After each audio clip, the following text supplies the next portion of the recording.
So hello guys, this is Anuj, a CA finalist.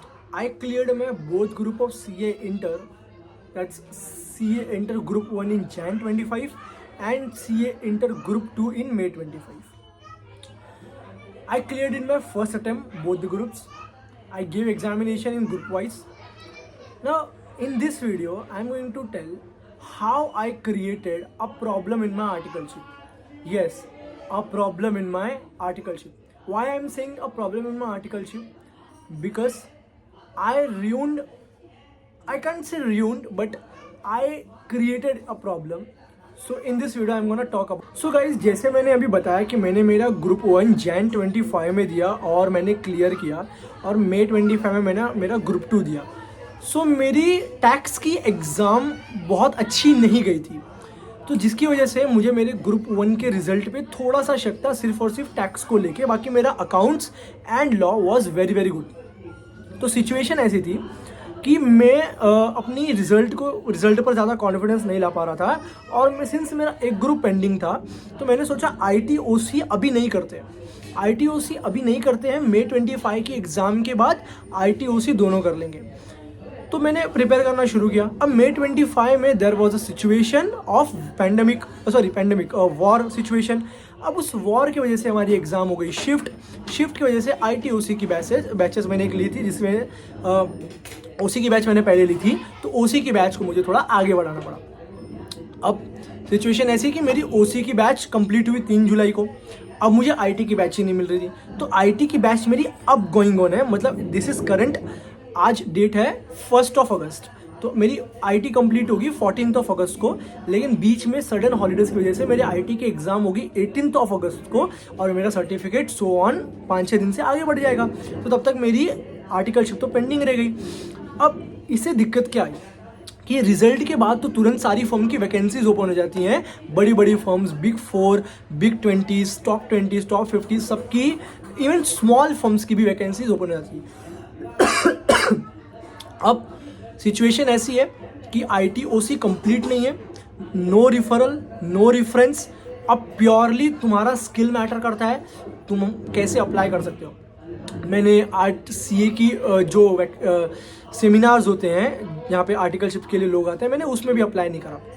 अब मेरी ITOC चल रही है और करंटली मैं मेरा फॉर्म भी ढूंढ रहा हूँ. तो मैंने मेरी एक फॉर्म ढूंढ ली है जिसमें मैंने सीट रिजर्व की बात कर ली है. But why I am telling this to you, आप लोग अगर अपना attempt September 25, Jan 26, May 26 and so on prepare कर रहे हो, तो आप लोग इस चीज़ के लिए रेडी रहो कि you have to, as you are my juniors. मैं एजुकेशन और डिग्री में तो सीनियर ही हूँ, बट मैं इसलिए ये बता रहा हूँ कि मेरी वाली गलती तुम रिपीट करके, अब जहाँ पर इस वक्त बिग फोर्स में जाने का मौका था, I am doing my IT training और वहाँ के फर्म्स में सबसे पहली कंडीशन है कि दोनों both the trainings you have to completed. तुम्हारे लिए कोई सीट रिजर्व नहीं होगी बड़ी फर्म्स में. तो बड़ी फर्म्स में तो तुरंत के तुरंत हायरिंग होती है, तुरंत के तुरंत लोग आते हैं, लोग पेंडिंग है रास्ते में. हाँ, तुम्हारे पास अगर बहुत बड़ा नेटवर्क है तो you can make them wait, but ऐसे तो वेट नहीं करते वो लोग. अब आई बिंग विथ मेरे फैमिली में there is no CA background, so I have to talk with them कि सीट रिजर्व करने की बात करनी. तो अभी एक फॉर्म में मैंने बात कर ली है, मैं थाने रहता तो विद इन थाने मैंने फॉर्म में एक बात कर ली है, सीट रिजर्व कर लिया है. बट ये सब बहुत लेट हो रहा है. मेरा रिजल्ट आके आज ये 2nd मंथ लग चुका है, मेरी आर्टिकलशिप अभी तक स्टार्ट नहीं हुई है. So this is a problem for me. जून में रिजल्ट आया, पूरा जून खत्म हो गई, जुलाई खत्म हो गई, नाउ इट्स अगस्त. और मेरी अगर मैं करता कायदे से तो मेरी 2 महीने की आर्टिकलशिप पूरी हो जाती थी. मेरी फाइनल का अटेम्प्ट भी डिफर हो गया, नाउ इट इज़ May 28. सो अगर मैंने अभी भी रजिस्ट्रेशन नहीं किया तो इट विल बी September 28. सो ये आपको बराबर ध्यान रखना है. नाउ एक और चीज़, CA लाइफ में एक मिथ है हमारे पास कि हमारा BCom is a lower level वगैरह वगैरह. ठीक है, हम BCom पर इतना फोकस नहीं करते हैं. हाँ, हम BCom का मीम बनाते हैं, मजाक बनाते हैं. हाँ, मैं CA गाय हूँ. When CA guy इंटर्स in BCom examination without studying he scores all India rank वगैरह वगैरह. ठीक है, बट गाइस एक सीरियसली बात बताऊँ, BCom matters. How it matters? बड़ी फॉर्म्स में अब मेरे से दिक्कत ये हो गई है कि मेरी सेमेस्टर 2 की एग्ज़ाम मेरे सेमेस्टर 2 BCom की एग्ज़ाम्स मेरे CA की क्लासेस के बीच में आ गई, तो मैंने एग्ज़ाम ही नहीं दी. सॉरी मैंने सेमेस्टर 2 की इंटरनल की एग्ज़ाम्स आ गई, तो लास्ट एग्ज़ाम मैंने मेरी इंटरनल की नहीं दी, तो मैंने सोचा उसे बाद में दे देंगे, बट बाद में देने का मौका नहीं आया। देन मेरे सेमेस्टर 3 के बाद सेमेस्टर 4 की एग्ज़ाम मेरे May 25 की एग्ज़ाम से क्लैश हो गई, क्लैश हो रही थी। तो उन्होंने कॉलेज वालों ने एग्ज़ाम नियर में ही रखा था, मई के आसपास में। सो आई सेड कि मैं एग्ज़ाम नहीं दूंगा, एक एग्ज़ाम नहीं दिया मैंने।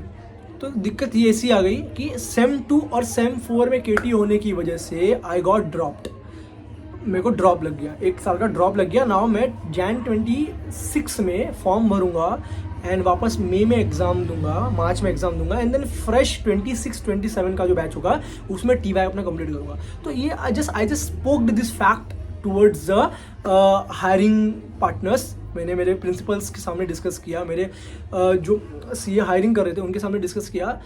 तो many of them was like सच्ची बीकॉम में ड्रॉप लग गया, लेट मी टॉकस। बहुत सारी फर्म्स, आई कैन से 5-6 जो टॉप 20 थी, उन्होंने मुझे बीकॉम के लिए रिजेक्ट कर दिया। I am not taking my college seriously. So if you are doing like that कि हाँ ठीक है बीकॉम में कोई इशू नहीं, टेंशन नहीं, but now you have to take it seriously.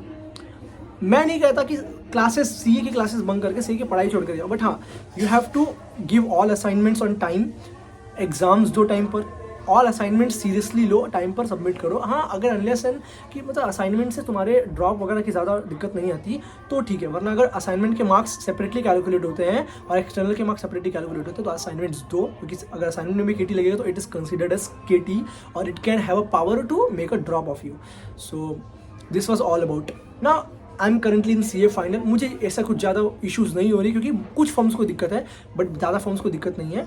तो now I am going to start my articleship after my post my IIT training. I have kept reserve seat for me in my articleship form. मैंने उनसे communicate कर लिया। मुझे ऐसे खास कुछ ज़्यादा फर्क नहीं पड़ता क्योंकि 2 साल की आर्टिकलशिप है, तो 1 साल बाद बीकॉम खत्म होगा, कोई इशू नहीं। तब तक तो मेरी आर्टिकलशिप ही चलेगी अगले साल, तो मेरी आर्टिकलशिप और बीकॉम साथ में खत्म होंगे, कोई इशू नहीं, फाइनल के लिए प्रिपेयर करेंगे। सो ये बताने के लिए आई थॉट कि ये सेशन रिकॉर्ड करना चाहिए।